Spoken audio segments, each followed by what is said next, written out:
Hello guys, मैं ज्योति देशवाल। कैसे हो आप सभी? आशा करते हो आप सभी अच्छे होंगे। आज सभी औरतों के लिए एक स्पेशल डे है, करवा चौथ का दिन। तो सभी मैरिड कपल्स के लिए मेरी तरफ से हैप्पी करवा चौथ। आज जो पत्नी है वो अपने पति की लंबी आयु के लिए व्रत करती है, पूरा दिन व्रत करती है। सुबह सरगी खा लेती है, जो कि मैं भी खा चुकी हूँ। मैंने उसकी वीडियो नहीं बनाई थी, बट मैंने सरगी ले ली है सुबह 4 बजे। और सुबह सरगी खाती है। सरगी जो होती है वो सास अपनी बहू को देती है। सास अपना प्यार अपनी बहू को जताती है, ऐसा बोला जाता है।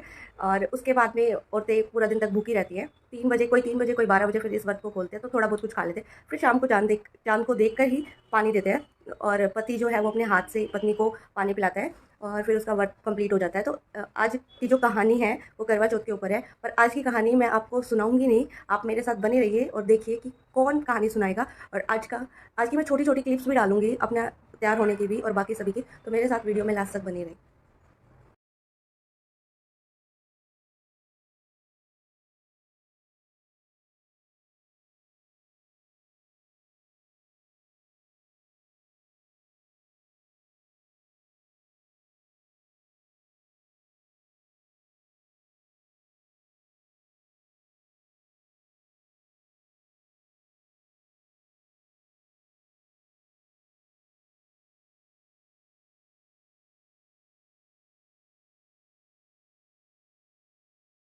कार के 7 बेटे और एक बेटी थी।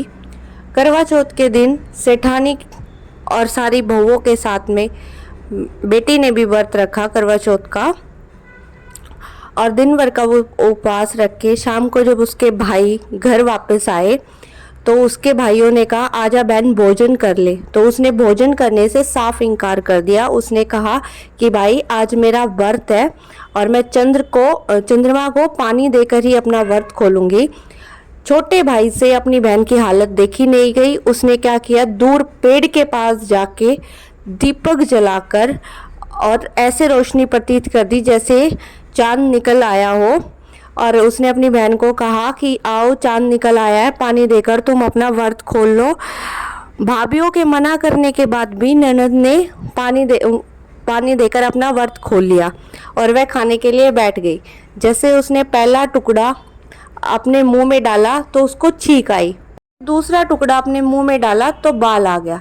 जब उसने तीसरा टुकड़ा अपने मुंह में डाला तो उसकी पति की मृत्यु का समाचार आ गया और वो बहुत ज़्यादा परेशान हो गई।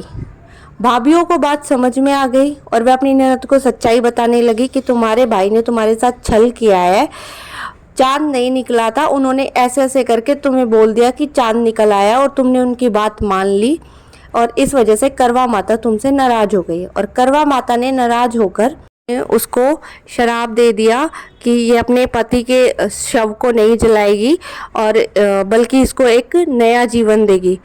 वह 1 साल तक अपने पति के शव के पास बैठी रही और जब अगली साल करवा चौथ का व्रत आया तो उसने सभी सुहागनों से कहा कि मुझे भी अपनी तरह सुहागन बनाने का वरदान दे दो, पर सबने मना कर दिया। एक सुहागन ने उसे वरदान दिया कि तुम भी सुहागन बनोगी। तो इस प्रकार उसके पति को नया जीवन मिला और वह उसने अपने पाप को दूर किया और करवा माता उस पर खुश हो गई। अब कहानी पार्ट 2 बाबा विनायक की कहानी, जिससे करवा चौथ की कहानी पूरी होती है। बाबा विनायक एक दिन गली में घूम रहे थे तो उसने एक बुढ़िया को कहा कि ए बुढ़िया माई, तुम मुझे खीर बना कर दे दो, मुझे भूख लग रही है। उसने कहा चल हट, आ जाते हैं। नहीं, मेरे पास इतना टाइम नहीं है, उसने मना कर दिया। और फिर वो दूसरी बुढ़िया माई के पास गया। वो अपने घर के बाहर आराम से बैठी हुई थी तो उसने कहा हे बुढ़िया माई, मुझे भूख लग रही है, तुम मुझे कुछ खाने को बना कर दोगी? तो बुढ़िया माई ने कहा कि ठीक है बाबा, मैं वैसे भी खाली बैठी हूँ तो मैं तेरे लिए खीर बना देती हूँ। और वो खीर को चूल्हे पर आंच लगाकर और खीर को रंधने के लिए छोड़ गई। और उसकी बहू आई पीछे से और उसने खीर गेट के अपने एक छोटी सी प्याली में डाली और गेट के पीछे ले जाकर खा ली। अब बुढ़िया माई थोड़ी देर बाद आती है और कहती है कि बाबा भोग लगा लो। तो उसने कहा कि बेटा मैंने भोग तो तभी लगा लिया था जब तेरी बहू ने गेट के पीछे बैठकर खीर खाई थी तो मेरा तो उसी टाइम भोग लग गया था। तो उसने कहा कि बाबा अब मैं क्या करूं। तो उसने कहा कि एक काम कर, खीर को बांट दे। उसने खीर को बांट दिया, फिर भी खीर बच गई। तो उसने कहा अब ये खीर बच गई, इसका क्या करूं। तो उसने कहा कि एक काम कर, खड़ा खोद और इसको दाब दे। उसने दाब दी। तो जब वो दाब दी तो कुछ टाइम बाद देखा तो उसमें सोने चांदी का भरमार हुआ। तो उसने कहा कि बाबा विनायक ने आके मेरे घर को तो सोने चांदी से भर दिया। अब पड़ोसन देखकर इस बात को जल गई। उसने कहा अगली बार अगर बाबा विनायक आएंगे ना तो मैं उनको कहूँगी कि मेरे घर में भी ऐसा सोना चांदी है, इसलिए मैं उनको खीर बना के दूंगी। तो जो पहली बुढ़िया माई थी उसका तो दिल साफ था, पर वो दूसरी थी उसके दिल में कालापन था। इसलिए वो बाबा विनायक आए, उन्होंने कहा कि बुढ़िया माई मेरे लिए खीर बना दे। तो उसने खीर बना दी। उसने कहा बाबा अब इस खीर का क्या करूँ। बोला एक काम कर, खड़ा खोद और उसको दाब दे। और जैसे ही उसने दाबी तो उसके घर में सारे में स्मेल हो गई।